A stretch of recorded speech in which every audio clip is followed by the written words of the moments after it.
If you're new to Ask Reddit cheating drama, make sure to subscribe and like the video.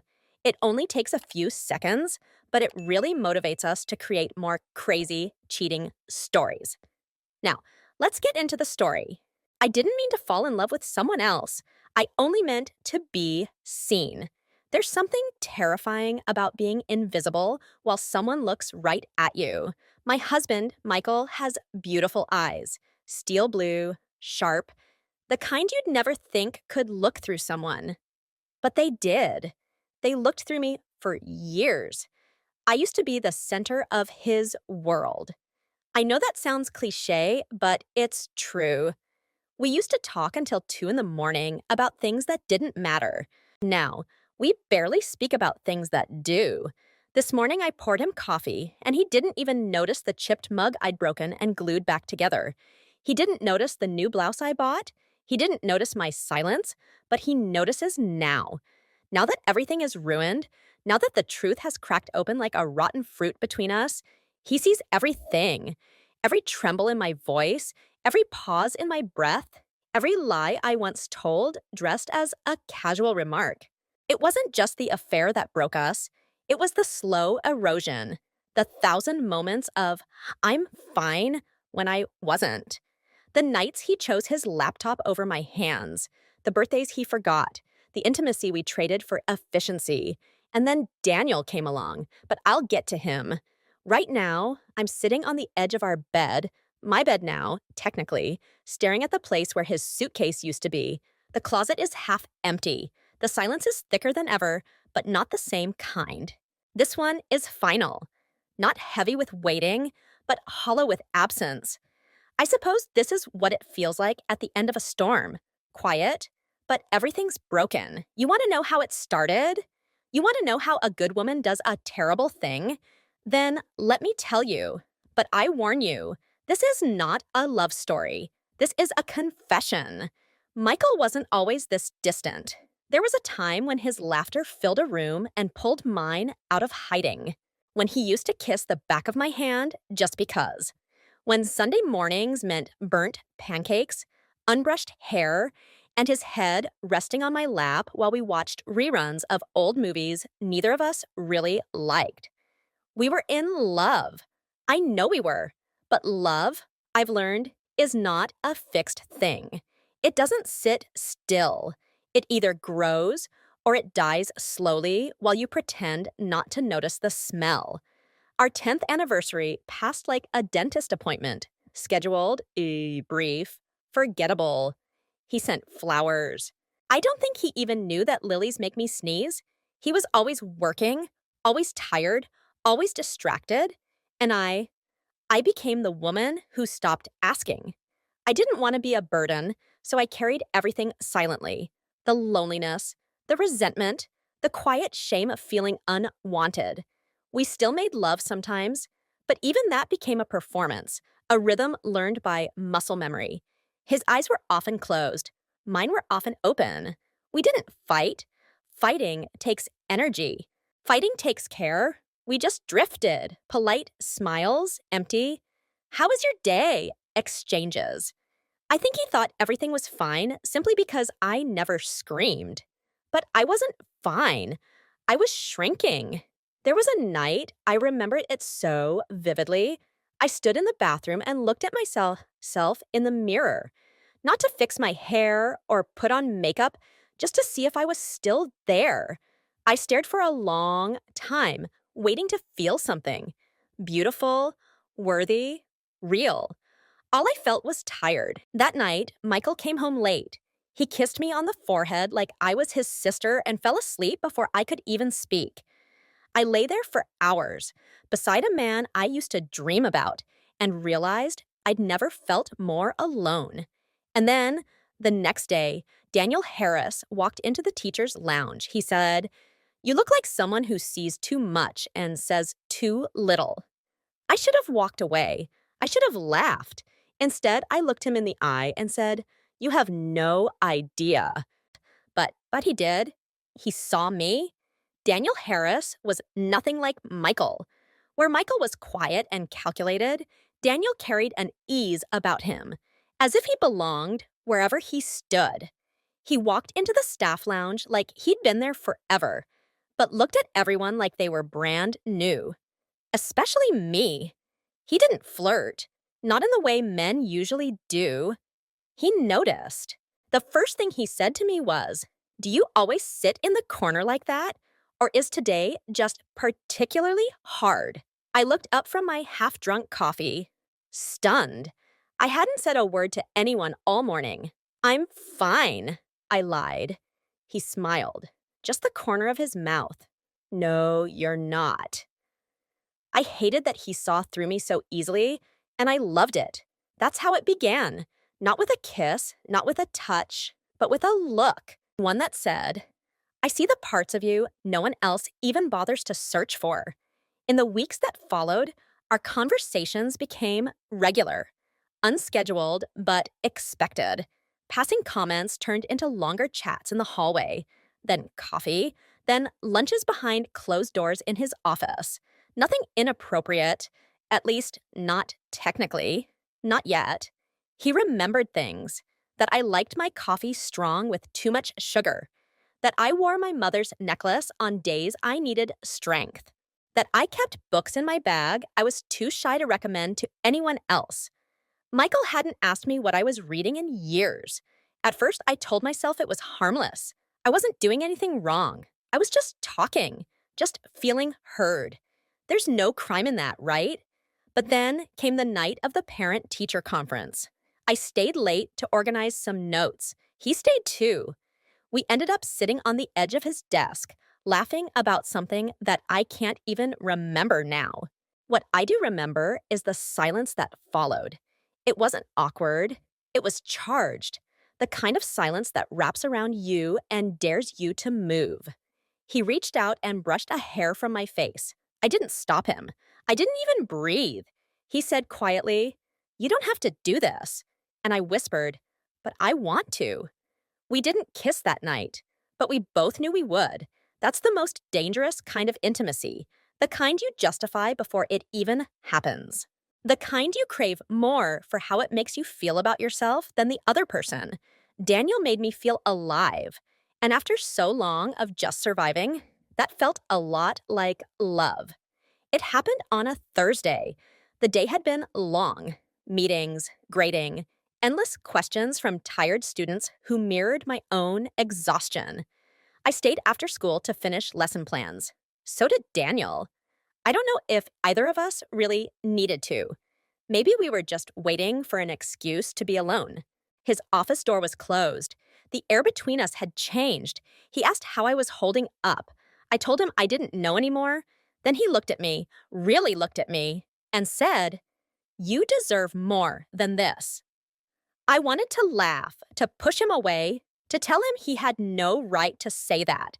But instead, I asked him softly, "Then why does it feel like too much and not enough all at once?" And then he kissed me. It wasn't a movie kiss, no fireworks, no music, just breath, shaky, hungry, and the feeling of two people clinging to a lie they both wanted to believe. My back hit the office door. His hands were warm, gentle, but I couldn't stop shaking. Part of me wanted to cry. Another part wanted to disappear into him, just to remember what it felt like to be wanted again. When it was over, we didn't speak for a long time. I sat on the edge of his desk, clothes disheveled, fingers still trembling. I didn't feel like a woman reborn. I felt like a face someone had glued together, pretty from far away, but cracking under the surface. Daniel reached for my hand. "Are you okay?" I nodded. I lied. I went home that night and made dinner like nothing happened. Michael told me about a new project at work. I nodded in the right places, smiled on cue. When he kissed me goodnight, I tasted nothing. That was the beginning of the double life. By day, I was Elena Wright, teacher, wife, capable, composed. By night, I was something else, someone else, a woman addicted to the feeling of being chosen. I told myself it was temporary, just a moment, just a phase. But lies don't stay small for long. they grow teeth. And soon, mine would come back to bite me in ways I never saw coming. The first time was stupid, careless. Daniel had left a shirt in my car. He'd spilled coffee on it after one of our meetings turned into a stolen afternoon in a motel 20 minutes out of town. We laughed about it at the time. He peeled it off, tossed it into the back seat, and kissed me like the world wasn't burning around us. I was supposed to throw it away, but I forgot. Or maybe, if I'm being honest, I wanted to forget. A few days later, Michael opened the car trunk to look for an old umbrella. I heard the silence before I heard his voice. "Elena," he called, too calmly. "Whose shirt is this?" My mouth dried. My heartbeat thundered. "Oh," I said quickly, it's Daniel's. He asked me to drop it at the cleaners. He spilled coffee at school." Michael looked at me for a moment, long and searching, then nodded. "Right, makes sense." He believed me, or at least pretended to. That night, he held me a little tighter than usual in bed, and I stared at the ceiling, suffocating beneath his arms. The second time nearly broke me. I left my phone on the kitchen counter while I was taking a shower. Stupid again? Daniel had texted something reckless, something I should have deleted hours ago. When I came out, Michael was holding my phone, his face unreadable. "Who's Daniel calling my E?" For a moment, I couldn't breathe. I laughed. I actually laughed, a ridiculous, strained sound. Oh God, it's a running joke at work. He calls everyone some ridiculous nickname. I think he's just trying to be funny. Inappropriate, maybe? I'll talk to him. Michael watched me, eyes narrowed. "You sure there's nothing else going on?" I stared at him, at the man I had once promised never to lie to. "No," I whispered. "Nothing's going on." He said nothing for a long time, then handed me the phone and walked away. I threw up in the bathroom 15 minutes later. The third time was the worst. Not because he confronted me, but because he didn't. It was at the school's annual holiday party. Staff, spouses, laughter echoing off the gymnasium walls. Daniel was across the room, looking polished, calm, unreadable as ever. His wife, Julia, stood beside him, elegant and charming, everything I wasn't in that moment. Michael was talking to another teacher, drink in hand, smiling. But then he turned, and our eyes met. And in that second, I saw it. He knew, maybe not every detail, maybe not the hotel rooms or the stolen mornings, but he knew enough. And he said nothing. He came over later, kissed my cheek, and said quietly, "You looked like you needed rescuing." I nearly burst into tears right there. I wanted him to scream, to accuse, to demand the truth so I could finally stop pretending. But he didn't. He just kept being the man who loved me, even when I stopped being someone worth loving. I wish I could say those close calls woke me up, that they forced me to see the damage, to pull away, to repent. But the truth, they made it worse, because each time I got away with it, I believed I still had time. Time to fix it, time to decide, time to be better. But time is never merciful when you waste it, and soon it would run out in the most cruel, ironic way imaginable. I thought I was the one holding the match, but I never saw the fire coming from the other side. It started with small things. Michael's sudden calm, the way he stopped asking questions, the way he started going to the gym again. New cologne on his collar, a new watch, a shift in his posture. He wasn't angry, he wasn't suspicious, he was different. I told myself it was relief, that maybe he was finally reconnecting with me, that maybe my guilt had somehow summoned a better version of the man I used to love. I even told Daniel I wanted to take some space. He didn't fight me. He just nodded and said, "Maybe that's for the best." And in his voice, I heard the first echo of the end. For the first time in months, I tried. I cooked dinner. I planned a weekend away. I reached for Michael's hand in the car, and he didn't pull away. For a moment, I believed we had a chance until I found the earring. It was tucked into the corner of our bedside drawer where I kept old birthday cards and loose change. A pearl stud, delicate, not mine. I held it in my palm for a long time. My heartbeat was strangely steady. I knew this game. I had played it too well. That night, I didn't say anything. I watched him undress. He kissed my forehead. I looked him in the eyes and whispered, "Are you sleeping with someone else?" He didn't blink. Yes. Just like that. No drama, no defense. Just the truth, sharp, clean, and final. And then the second blow. It's Julia. I laughed. I laughed. A bitter, hollow sound that echoed against the bedroom walls like a slap. Daniel's wife? Julia? He nodded. You're not the only one who felt invisible. For a moment, I couldn't feel my own body. I just stood there, watching my world collapse, not in flames, but in icy, slow-motion precision. We were four people orbiting each other in lies, touching, colliding, destroying. I had convinced myself I was the center of the betrayal, but I wasn't. I was just another piece in a symmetrical disaster. We didn't scream. We didn't fight. We just stopped pretending. The next morning, Michael moved into the guest room. I canceled a parent meeting. Daniel avoided my eyes in the hallway. Julia left a scarf in my mailbox. No note, just silk and silence. The affair was over, but the damage had just begun. You'd think the collapse would be loud.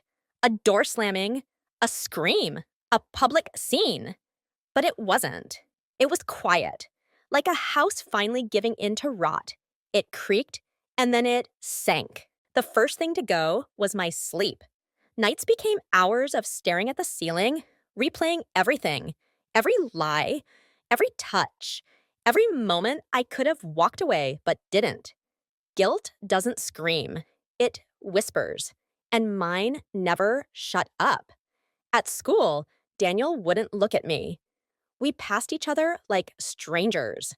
I kept expecting some confrontation, some moment where we'd say, "What now?" But there was nothing. Just silence, and the knowledge that we'd ruined too much to even begin again. Julia pulled him out of the school 3 weeks later. He resigned for family reasons. I heard she followed him to some town upstate, and they were working things out. Michael and I weren't. He told me he'd be filing for separation, not in anger, just calmly, as if our entire marriage had been a project he'd decided not to finish. He didn't move back into our bedroom. He didn't yell. He just left a key on the kitchen counter one day and said he'd come back for the rest of his things on Sunday. And he did. The worst part wasn't the loneliness. It was the way everyone looked at me, like they knew. I could feel it in the break room, in the parent meetings, in the way people's voices dropped when I entered a room. Rumors have a way of blooming in places like schools, quietly, quickly, viciously. The head of the board called me in for a chat. They used words like optics and moral conduct. They said maybe it was best if I took a leave of absence. So I left. No marriage, no job, no Daniel. Just a woman alone in her own skin, wondering how she'd come to feel like a guest inside her own life. Some nights I walk past the school just to remind myself it was real, that I was once someone who inspired students, who was good at her job, who made vows and meant them, who laughed, who trusted. Now I can't even trust my own reflection. You think you're the villain until you get betrayed. Then you realize betrayal isn't a title, it's a mirror. And we were all just reflections of each other's worst decisions. Some mornings I wake up and forget, just for a second. I stretch my arms across the bed, expecting warmth, breath, another body beside me. And then the cold space answers back, and I remember I'm alone. The house is quieter now, not peaceful, just empty. No keys jingling at the door, no laptop humming on the dining table, no footsteps from the shower, just the creak of old wood and the steady drip of a leaky faucet I haven't found the energy to fix. Michael lives somewhere across town now. I heard he moved in with Julia eventually. A small, poetic cruelty the universe didn't even try to hide. Sometimes I wonder if he ever loved me, truly. Other times, I wonder if I ever deserved to be loved at all. People say we make mistakes, that we're human, that we fall. But I didn't fall. I walked, step by step, choice by choice. Into a fire, I lit myself, and now there's nothing left but ash. I miss Daniel in strange ways. Not the man, not even the affair, but the feeling of being seen, of being heard, of mattering to someone. But that feeling was borrowed, and like all debts, it came back to collect with interest. Sometimes I reread old messages we sent just to see who I used to be. Not the words, but the tone, the woman behind them. She seemed bolder, lighter. But when I look closer, I can see the cracks forming even then. She wanted to be loved so badly, she mistook attention for affection. She mistook desire for worth. I'm not looking for redemption. I don't need anyone to say I'm forgiven. I'm not. What I need is to learn how to live with myself, to walk past mirrors and not look away, to stop waiting for a man to make me feel whole, to feel my own hands and know they are enough. Some days I still lie to myself, but fewer than before. And maybe that's what healing really is. Not forgetting, not moving on, but learning how to sit beside your shame without letting it speak for you. It wasn't the sex that broke us. It wasn't even the lies. It was the silence. The silence that grew between us until it became another person in the room. And I reached for someone else's voice, just to remember what it felt like to be alive. But in the end, I didn't just lose him. I lost her, the version of me I used to be before I shattered her. And now, all that's left is the sound of sweeping up the pieces,